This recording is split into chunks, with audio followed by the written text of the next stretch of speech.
নমস্কার। ব্রেকিং বাংলায় আপনাদের স্বাগত। আমি জয়ন্ত মজুমদার।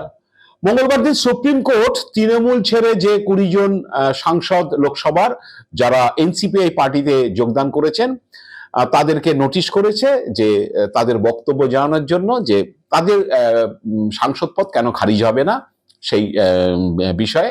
কারণ যেহেতু অভিষেক বন্দ্যোপাধ্যায় সুপ্রিম কোর্টে মামলা করেছিলেন যে এদের সাংসদ পদ খারিজের জন্য স্পিকারের কাছে আবেদন করা হয়েছিল, কিন্তু স্পিকার বিষয়টিকে ঝুলিয়ে রেখেছে, তাই সুপ্রিম কোর্ট এই বিষয়টাতে হস্তক্ষেপ করুক এই নিয়েছিল মামলাটা।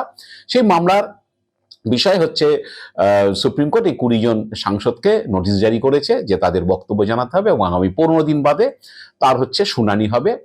তো এই নোটিশ জারির পরে লোকসভার স্পিকার ওম বিড়লা তিনিও হচ্ছেন এই 20 জন সাংসদকে সুপ্রিম কোর্টে নোটিশ জারির পরেই তিনিও নোটিশ জারি করেছেন তাদের বক্তব্য জানানোর জন্য 7 দিনের মধ্যে। তো এইটার পরেই কিন্তু যে এনসিপিআই তে যারা জয়েন করেছেন তাদের মধ্যে সুদীপ বন্দ্যোপাধ্যায় একটা জলবৎ তরল কথা বলে দিয়েছেন যে তারা বেআইনি কিছু করেননি, কারণ হচ্ছে তারা 2/3 সদস্য হচ্ছে বেশি, মানে 20 জন 19 জন হলে হয়ে যায়, 20 জন সাংসদ একসঙ্গে তারা এনসিপিআই তে যোগদান করেছে, সুতরাং এখানে দলত্যাগ বিরোধী আইনটা খাটবে না। তো সুদীপ ব্যানার্জি যেটা দাবি করেছেন, আমার মনে হয় স্পিকার তো এইটা আরো ভালো জানেন। তো স্পিকার তাহলে জুন মাস থেকে জুন জুলাই আগস্ট পর্যন্ত মনে হয় তিনি ঝুলিয়ে রাখতেন না, তিনি তাদেরকে এনসিপিআই পার্টির সাংসদ হিসাবে স্বীকৃতি দিয়ে দিতেন, লোকসভা আলাদা ব্লকও দিয়ে দিতেন, সবকিছুই করে দিতেন। তো পরে তৃণমূল সুপ্রিম কোর্টে গেলেও যেতে পারে, এরকম একটা অবস্থার মধ্যে দিয়ে হয়তো তিনি করে দিতে পারতেন, যদি তার হাতে সত্যি কিছু করার ক্ষমতা থাকতো এবং সত্যি যদি সুদীপ বন্দ্যোপাধ্যায়, কাকলি ঘোষ দস্তিদাররা বেআইনি কিছু বা দলত্যাগ বিরোধী আইনে পড়বেন এমন কিছু না করে থাকেন। কারণ স্পিকারকে যে চিঠি অভিষেক বন্দ্যোপাধ্যায় দিয়েছিলেন তাতে পরিষ্কার 10 শিডিউলের কথা লেখা ছিল, যাতে কোনো একটি দল যদি মিশে যায় একটা দলের সঙ্গে সেক্ষেত্রে কোনো সমস্যা হতো না। এনসিপিআই তে তৃণমূল কংগ্রেস চেয়ারম্যান মমতা বন্দ্যোপাধ্যায় তিনি তার পুরো দল এনসিপিআই তে চলে গেল, তাহলে 20 জন সাংসদ এনসিপিআই সাংসদ হয়ে যেতেন, লোকসভাতে কোনো সমস্যা ছিল না। তো 29 জন সাংসদই 28 জন সাংসদ এখন আছেন, সবাই হয়ে যেত। কিন্তু তাহলে যদি সুদীপ বন্দ্যোপাধ্যায় কথা ধরে নিজে তারা দল বিরোধী আইন তাদের বিরুদ্ধে খাটবে না, তাহলে স্পিকার কেন এই 2.5 মাস 3 মাস ঝুলিয়ে রাখলেন? স্পিকার তো দিয়েই দিতে পারতেন যদি সে সমস্যা না হতো।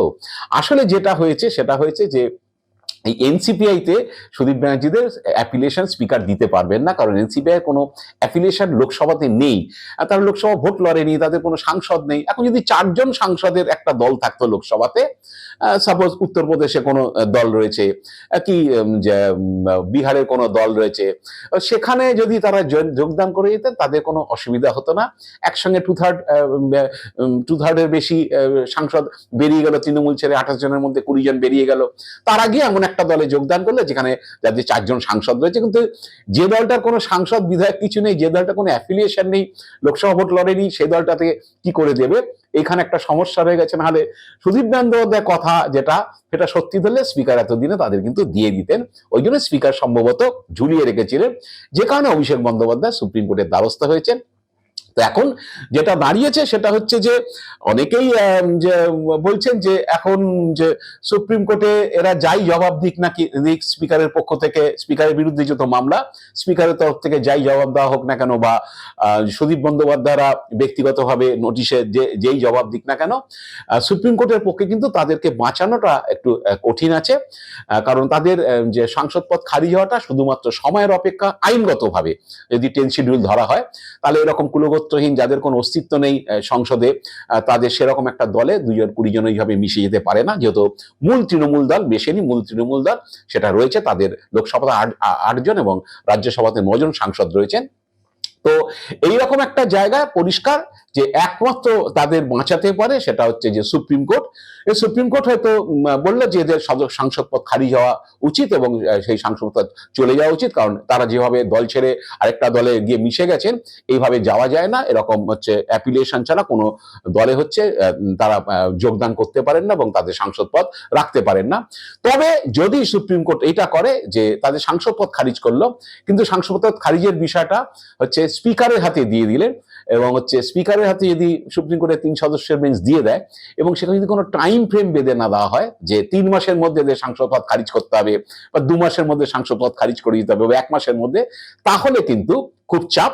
আর যদি স্পিকারের উপর সুপ্রিম কোর্ট ছেড়ে দেয় যে খারিজ হয়ে গেল এদের সাংসদ পদ, কিন্তু সেটা করবে স্পিকার এবং সেখানে কিন্তু টাইম যদি বেঁধে না দেয় তাহলে স্পিকার কিন্তু আবার তাদেরকে ঝুলিয়ে রেখে তাদের সাংসদ পদ কিন্তু বাঁচিয়ে রাখতে পারে, এটাই রাস্তা। এছাড়া কিন্তু উপনির্বাচন ছাড়া সাংসদ পদ খারিজ এবং উপনির্বাচন ছাড়া আর কোনো রাস্তা নেই, যেটা হচ্ছে দাবি করেছেন কল্যাণ বন্দ্যোপাধ্যায় বুধবার দিন।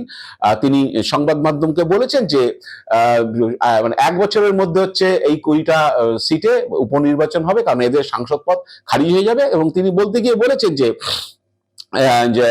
যখন যে খারিজ হবে মোদী সরকারও পড়ে যাবে এবং হচ্ছে 20টা ওদের তো কিছুই নেই বলার মতো। মানে সুদীপ বন্দ্যোপাধ্যায় দিদিকে লক্ষ্য করেই বলেছেন সাংবাদিকদের প্রশ্নের উত্তরে যে ওদের কিছুই নেই বলার মতো, যে এবার হচ্ছে 1 বছরের মধ্যে যে ওখানে উপনির্বাচন হবে আর মোদিরও অবস্থা কাইল হয়ে যাবে, মোদী সরকারের অবস্থা কাইল হয়ে যাবে। এটা গোটা ভারত জুড়েই চলছে এবং সদস্যপদ খারিজ হয়ে গেলে বিজেপি দিকে হচ্ছে কোনো লাভ নেই।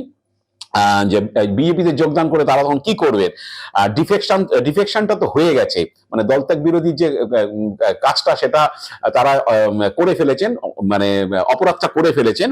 তো এখন ক্রাইমটা হয়ে গেছে, সেই ক্রাইমটা তো চলে যাবে না। এখন ইনভেস্টিগেশনটা বিজেপি বন্ধ করে রাখতে পারে, যেটা কল্যাণ ব্যানার্জি বলতে চাই যে স্পিকার ঝুলিয়ে রাখতে পারে, কিন্তু সেই ইনভেস্টিগেশন রাস্তাটা খুলিয়ে দেওয়া হয়েছে সুপ্রিম কোর্টে গিয়ে।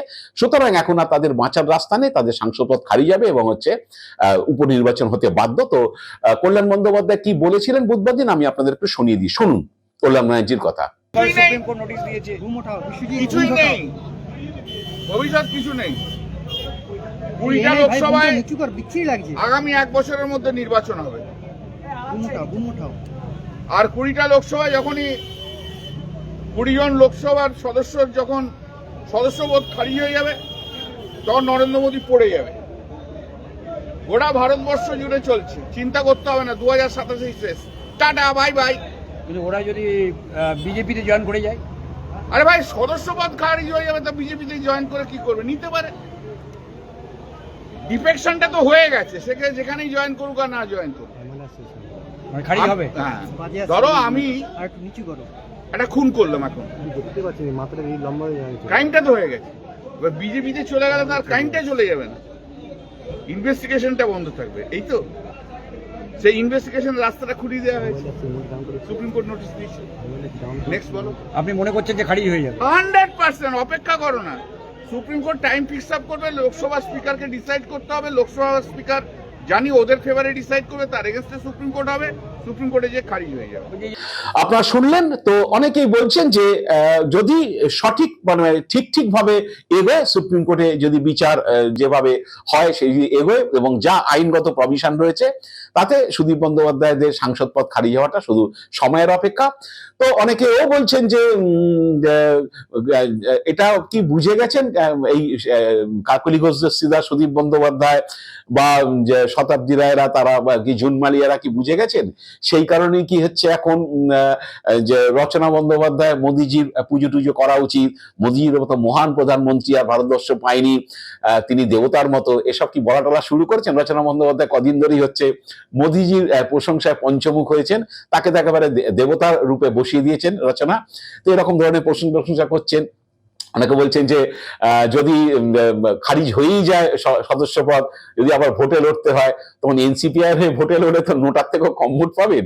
যদি যে শুভেন্দু অধিকারীকে বা অন্য কাউকে ধরে টরে যদি বিজেপির টিকিটটা পাওয়া যায়, সেই কারণে কি এত মোদির তোষামত করছে রচনা বন্দ্যোপাধ্যায়?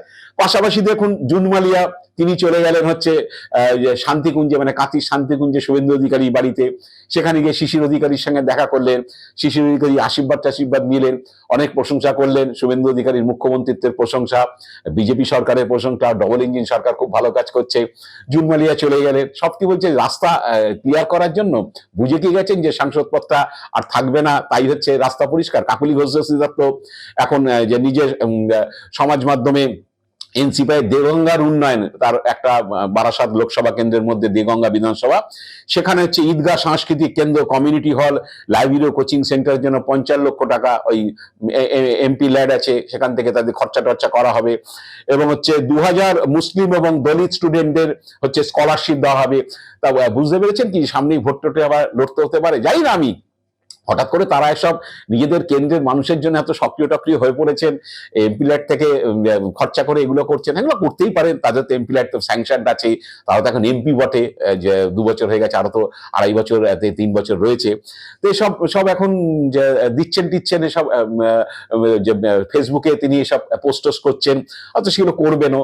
তো অনেকেই বলছেন যে ভোটটাতে লড়তে হবে সেই কারণেই কি এইসব, নাকি কেউ কেউ বলছেন যে আবার একটু বিজেপির সঙ্গে রাস্তা পরিষ্কার রাখলে ভালো, যদি খারিজ হয়েও যায়, যদি শুভেন্দু অধিকারীর দয়া, কারণ শুভেন্দু অধিকারী এই পার্টিতেই ছিলেন, এদের সঙ্গে অনেক দিনের রাজনৈতিক সম্পর্ক, যদি হচ্ছে শুভেন্দু অধিকারীর দয়া বা শুভেন্দু অধিকারী যদি দিল্লি থেকে ম্যানেজ ট্যানেজ করে দিতে পারেন, বা পার্টিকে বলে ম্যানেজ করে এদেরকে আবার টিকিট ফিকিট ম্যানেজ করে দিতে পারে, তাহলে বিজেপির সিম্বলটা পেলে অনেকটাই তারা নিশ্চিন্তেই হয়তো ভোটে গেলে জিতেও যেতে পারেন। কিন্তু বিজেপি ছাড়া তো লড়লে কি অবস্থা নিজেরাই বুঝতে পারছেন।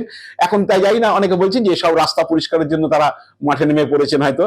এরপরে যে আরো যত দিন এগোবে, সুপ্রিম কোর্টের শুনানি হবে, 2 সপ্তাহ পরে শুনানি, সুপ্রিম কোর্ট কিছু সিদ্ধান্ত নেবে, তারপরে কি হবে ফাইনালি, যদি সুপ্রিম কোর্ট খারিজ করে দেয় এবং স্পিকারকে একটা টাইম ফ্রেম বেঁধে দেয় যে এই টাইমের মধ্যে তাদেরকে খারিজ করতে হবে, তাহলে কল্যাণ ব্যানার্জির কথা মতো হচ্ছে উপনির্বাচন অনিবার্য।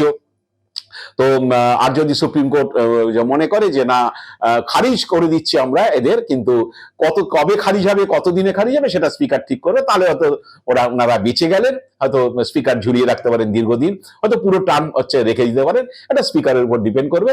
এখন অনেক যদি কিন্তুর উপর রয়েছে দাঁড়িয়ে, তবে মনে হয় যে হাওয়া বুঝতে পেরেছেন এমপিরা, তাই জন্য হয়তো এখন সবাই কেউ শান্তিকুঞ্জে, কেউ মোদির যে কি বলে মোদিকে দেবতা রূপে প্রতিষ্ঠা করার একটা প্রচেষ্টা, কেউ হয়তো নিজের লোকসভা কেন্দ্রে কি কি তারা কাজ করতে চান, কত মানুষের জন্য কাজ করতে চান, তার বিজ্ঞাপন বোধহয় শুরু হয়েছে। জানি না আগামী দিনে এই সাংসদ পদ খারিজ নিয়ে কল্যাণ ব্যানার্জির দাবি সঠিক হবে নাকি সেটা ঝুলে থাকবে, সেটা ভবিষ্যৎ বলবে। সুপ্রিম কোর্টের আদেশের উপর সবকিছু নির্ভর করছে, সেই সুপ্রিম কোর্টের রায়ের উপর সবকিছু নির্ভর করছে। দেখা যাক কি হয়। আজ এ পর্যন্তই। আপনারা ভালো থাকবেন, সুস্থ থাকবেন। নমস্কার।